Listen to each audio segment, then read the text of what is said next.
আমি এই নিয়ে ইলেকট্রনিক স্কুলে ৩ থেকে ৪ বার বলা শুরু করেছি।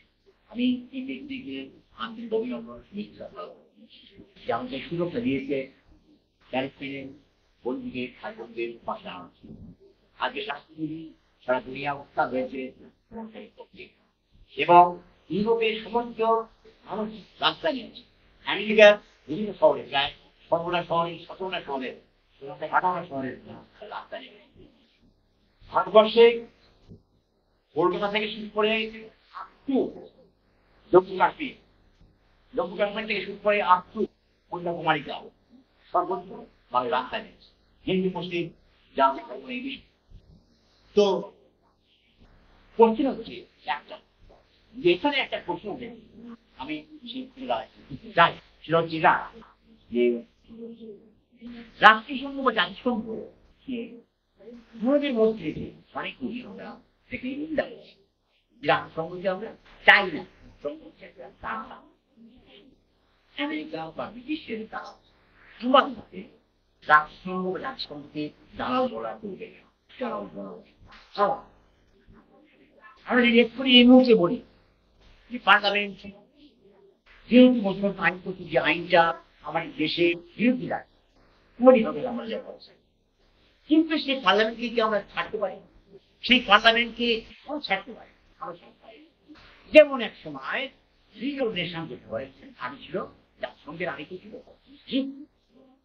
একই জিনিস, তারপরে হচ্ছে কিন্তু সেই যুগে শান্তি দিয়ে সমস্ত দেশগুলি ছিল। একমাত্র ছিল নাকি হিটলার বছরে হিটলার লিগ অফ নেশন থেকে বেরিয়ে এসে। তাই আজকে আমরা যদি বলি বিশ্বের সমস্ত শান্তি প্রিয় মানুষ, আরব দেশ, বিশেষ করে আরব জাতি, আরব লীগ এবং Islamic international cooperation IOC, Islamic organisation cooperation IOC, সাধারণ মুসলিম দেশ, তারা কিন্তু তার সঙ্গে পক্ষে রয়েছে, আরব লীগ তার পক্ষে রয়েছে। আমরা এখানে হটকারিতা করবো যদি আমরা বলি যে রাষ্ট্রসংঘ হচ্ছে আমেরিকার দালাল হতে, রাষ্ট্রসংঘ ইসরায়েলের দালাল হতে, আমরা রাষ্ট্রসংঘের বিরুদ্ধে না। আমরা রাষ্ট্রসংঘকে যাতে এই বিষয়ে অবিলম্বে ব্যবস্থা নিতে পারি তার জন্য আমরা যোগ দেব, আবেদন করবো। এমনকি দরকার হলে আমরা লিখিত মেমোরেন্ডাম করবো। আমি এনডিটিভিকে এই মর্মে আজকে পরিস্থিতি দিচ্ছি যে আমরা সাম্প্রতিককালে যে খুব সাম্প্রতিক যে পশ্চিমবঙ্গ ডেভেলপমেন্ট সংগঠিত কমিটি করেছি, তার পক্ষ থেকে আমি general secretary Nizam Parvez, vice president Shafiqur রহমানকে বললাম যে আমরা একটা লিখিত মেমোরেন্ডাম দেব, রাষ্ট্রসংঘে দেব। কি দেব?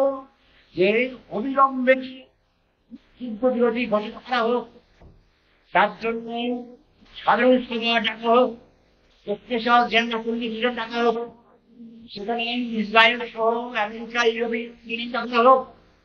নাম্বার 3 হচ্ছে অবরোধ হোক।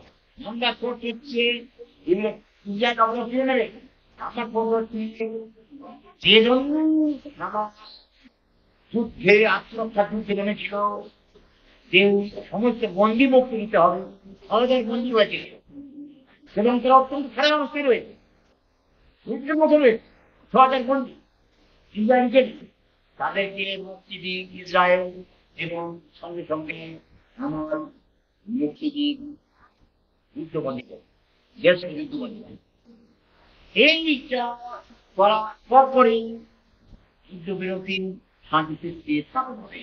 এইটা আমরা একসঙ্গে বলবো।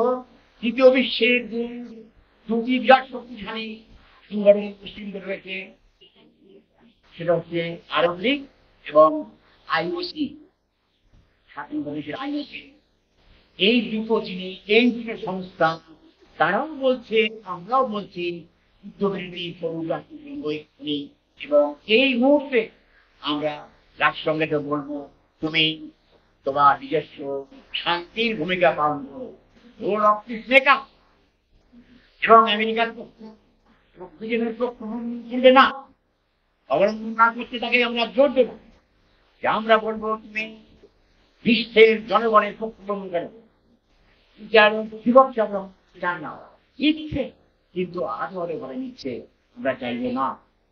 ইসরায়েলের পাশে না দাঁড়িয়ে তুমি প্যালেস্টাইনের পাশে দাঁড়াও। তোমার যে প্রস্তাব ছিল 42 নম্বর প্রস্তাব সিকিউরিটি কাউন্সিলে, সেই প্রস্তাব মতো তুমি এক্ষুনি যুদ্ধবিরোধী যে কথাগুলো আমরা বললাম সেই শর্তগুলো নিয়ে হাজির হও। এবং যে রাষ্ট্রপতির জেনারেল সেক্রেটারি ইসরায়েল আন্তরিক যুক্তরাষ্ট্র বলবো যে আপনি নিজে আসুন, ফিলিস্তিনে আসুন, ইসরায়েলে আসুন, এসে আপনি এক্ষুনি কায়েম করেন। এইটা আমাদের শান্তি নরেন রাম, এটা নিয়ে আমাদের সবাইকে জানাচ্ছি। ঠিক আছে।